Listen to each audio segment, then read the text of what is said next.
It obviously drew a reaction from Pakistan, it drew a reaction from China. There were two very different reactions. I think for Pakistan, it was a country which has really created an entire industry of terrorism to deal with the Kashmir issue. I mean, in my view, it's actually bigger than Kashmir. I think they've created it for India, but let that pass for the moment. Who now see that investment of 70 years undercut if this policy succeeds. Okay, so theirs is, I think, today a reaction of anger, of frustration in many ways, because we've built an entire industry over a long period of time. What do you think they will do? They've said a lot, but what will they do? Yeah, but let me close out the China bit. I think the China bit, the Chinese, I think, misread what was happening there, which was they reacted to the fact that the state today constitutes 2 union territories. Now, I don't know why they believe that it impacted on them. I went a few days after the legislation to China and explained to them that, as far as they were concerned, nothing had changed. India's boundaries had not changed, the line of actual control had not changed. So that was the conversation we had with them, but obviously, the Pakistani sort of challenges of a very different order. In respect of what will they do, your question? Look, they have to accept, and this is not a Kashmir issue, it's a bigger issue than that. They have to accept that the model which they have built for themselves no longer works. That you cannot, in this day and age, conduct policy using terrorism as a legitimate instrument of statecraft. I think that's at the heart of the issue. So, I mean, we have no problem talking to Pakistan, but we have a problem talking to Terroristan. And they have to be one and not be the other. Who could have explained it better? Pakistan has really created an entire industry out of terrorism. This statement should be shaped into a folklore. For Dr. S. Jaishankar, there's no beating around the bush.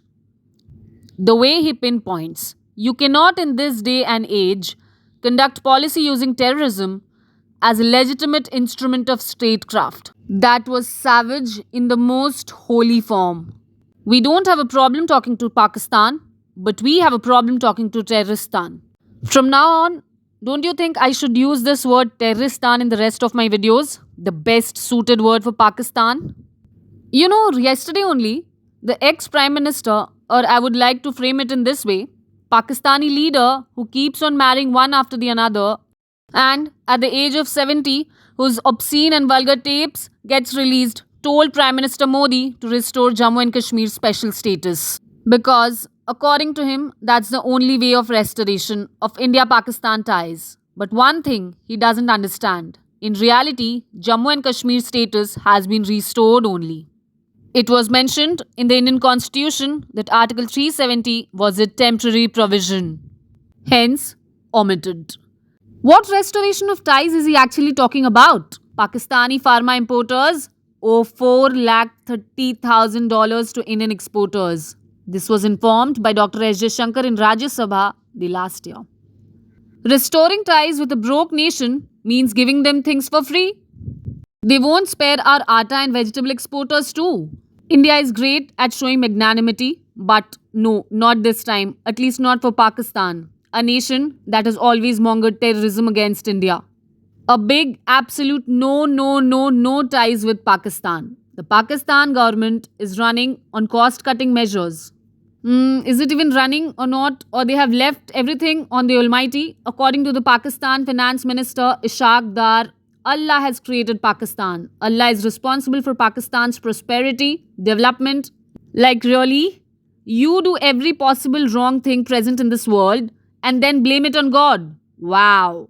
And one more thing. Pakistan Prime Minister had said it is a matter of shame that a country which is a nuclear power has to beg and seek financial help. And it was embarrassing for him to ask for more loans. Pakistan and its conceited thought process on the possession of nuclear weapon. First of all, they should check whether they have the money to pay the bills of the maintenance of nuclear weapon, and they should even check whether it is even in a working state or just kept in negligence for years and now has to be shifted to a museum. Now listen to another bombshell. The father of Pakistan's nuclear bomb, Abdul Qadir Khan, had even secretly sold nuclear weapon technology. Yes, this has never happened in any country except for Pakistan. They are marvels of misdeeds. So, what do you think now? Restoring ties with Pakistan will be favorable or not? We have our priorities straight. We don't want terrorists anymore. We have had enough. Instead of focusing on Indian territory of Kashmir, if they would have focused on Balochistan and Sindh province, things wouldn't have been this awful. We have all seen the videos of Pakistani people from these provinces who want to join India. And that viral video of a Baloch kid who was pelting stone on Pakistan forces. What do you think it is? Growth and prosperity, right? And they want the same thing to do with the Kashmiri people. The world minus Pakistani terrorism is equivalent to universal peace. Pakistan is not interested in Kashmir because of any economical or emotional attachments. Just think about it once.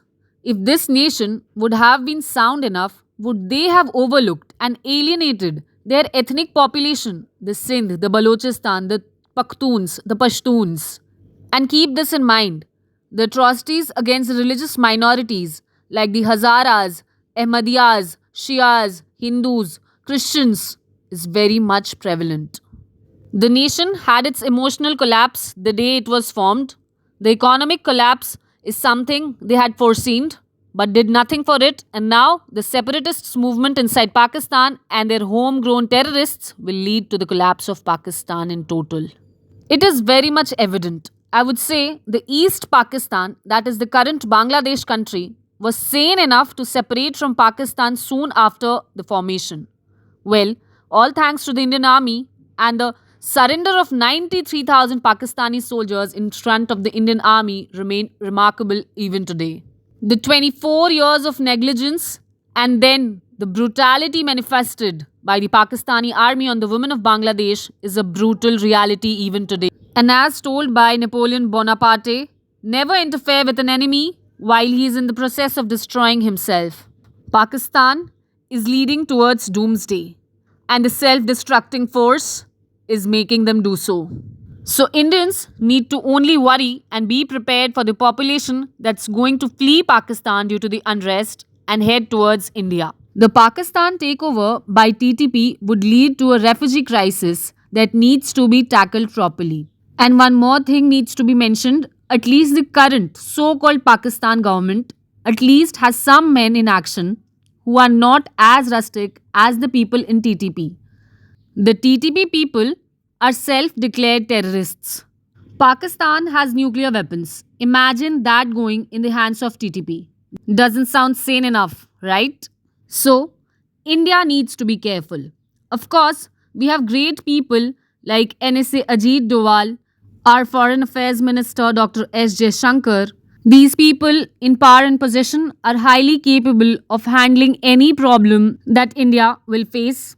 And that's what exactly matters. Leaders shape policies for people. Unfortunately, the consortium of army and politicians in Pakistan have robbed the common people of Pakistan.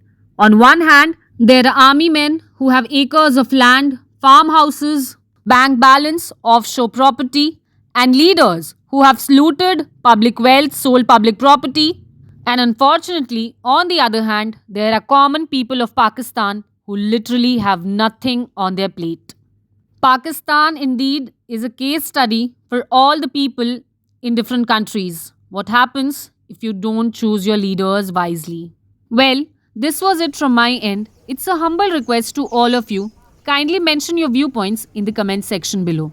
Consider liking the video and subscribing the channel if you like our content. Please share the video to help us grow. Till then, goodbye. Jai Hind.